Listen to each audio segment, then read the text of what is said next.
Hello everyone and welcome back to my kitchen. For today's recipe, we're going to be making drunken salsa, una salsa borracha. This salsa is super delicious and can go with just about any meal, especially tacos, barbacoa, or birria. So if you would like to see how to prepare this, join me and let's get started. We're going to need 15 to 20 chiles de arbol and 2 chile guajillos. This one is going to be spicy, so if you don't want yours too spicy, I suggest you use about 10 chiles de arbol or less depending on your level of spiciness. We're going to remove the stems from all the chiles de arbol. We're going to place them in a small dish and we're going to move on to the chile guajillos. We're going to remove the stem and using the paring knife or kitchen scissors, we're going to make a small cut along the side to remove the seeds and the vines. Once we're done cleaning them, we're going to take them over to the sink and wash them. You can wash them first before removing the stems and the seeds, but I like to do it afterwards. That way I can get off any excess seeds that didn't come off as I was cleaning them. Now that they're nice and clean, I'm going to transfer them to a strainer and we're going to take it over to the sink to give them a good rinse, get them nice and clean. Once we're done cleaning them, we're going to give it a good shake and we're going to set them aside to let them dry while we prepare the other ingredients. We're going to need 2 Roma tomatoes cut in half. I'm going to remove the white part portion of the Roma tomato, but you can leave it in there if you prefer.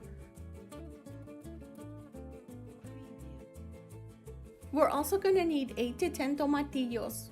Tomatillos are these green little tomatoes that come wrapped in husks. We're going to need to remove the husk first. And when you first remove the husk, they're a little bit sticky and have a little bit of a residue. So we're going to take them over to the sink and give them a good rinse. Once they're nice and washed, we're going to cut each one of them in half. Add them to the rest of the tomatoes while we peel 2 large garlic cloves and a medium white onion. I'm only going to use half of the onion and the other half I'm going to use for my rice later. Heat up about 2 tablespoons of vegetable oil in a medium pan. Once the oil is nice and hot, add in the peppers and we're going to fry them for a good 5 minutes with constant movement. I have my burner set at low-medium heat, which is about a 6.0 on my digital stove. You want to make sure you give them constant movement because you don't want them to burn, otherwise you're going to have a bitter salsa. And a good way to know when they're done is you're going to start to smell the peppers. The chile guajillos are not spicy, but the chiles de arbol are. And after about a couple minutes, you'll really start to feel it in your throat, and more likely you'll also start to cough, and your whole family will know you're making salsa because they'll also feel it, even if they're in a separate room. And once it reaches that point, we're going to remove the peppers and set them aside and continue with the tomatoes. Using the same pan, remove the seeds from the peppers and add a little bit more vegetable oil if needed. Add the tomatoes. These don't need as much movement as the peppers, but we do need to keep a close eye on them, turning them often so they can cook evenly on all sides.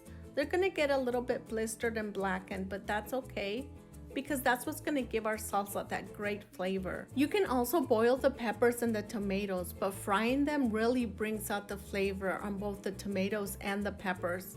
And I've made it both ways by boiling them and frying them, and the taste is very different. Making it this way really takes it to the next level. It gives it a much richer flavor. You can also cover them between turning so they can cook a little bit faster. Once they start to look like this, they're almost done. So now we're gonna make room for the onion and the garlic.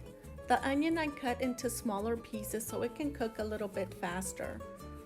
We're gonna add in the onion and the 2 garlic cloves. The tomatoes are starting to release some of their juices, so we're going to mix in the onion and the garlic to get some of those juices onto the onion and the garlic.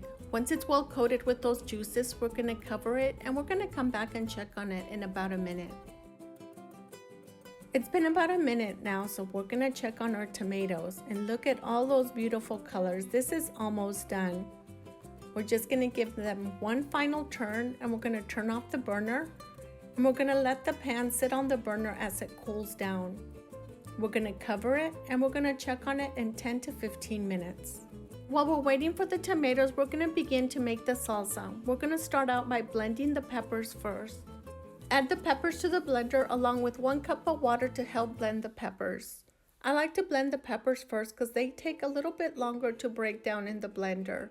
After you add the tomatoes, it's only a few seconds of blending time.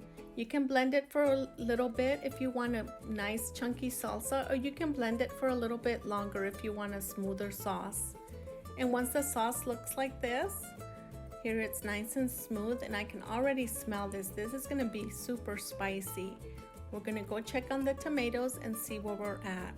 And look at that. Look at all those juices the tomatoes released. I did not add any water to this. This is all juices from the tomatoes.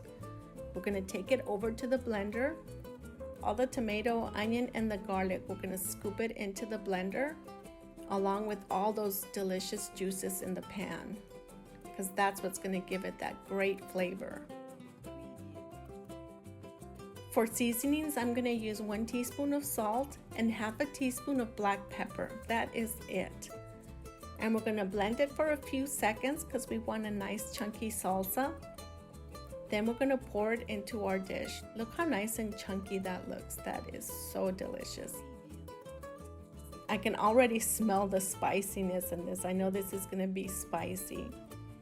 I'm gonna add 1/4 cup of water to the blender just to get the remainder of the sauce that's stuck to the side of the blender. I'm gonna add it into the dish, and we're gonna give it a good mix.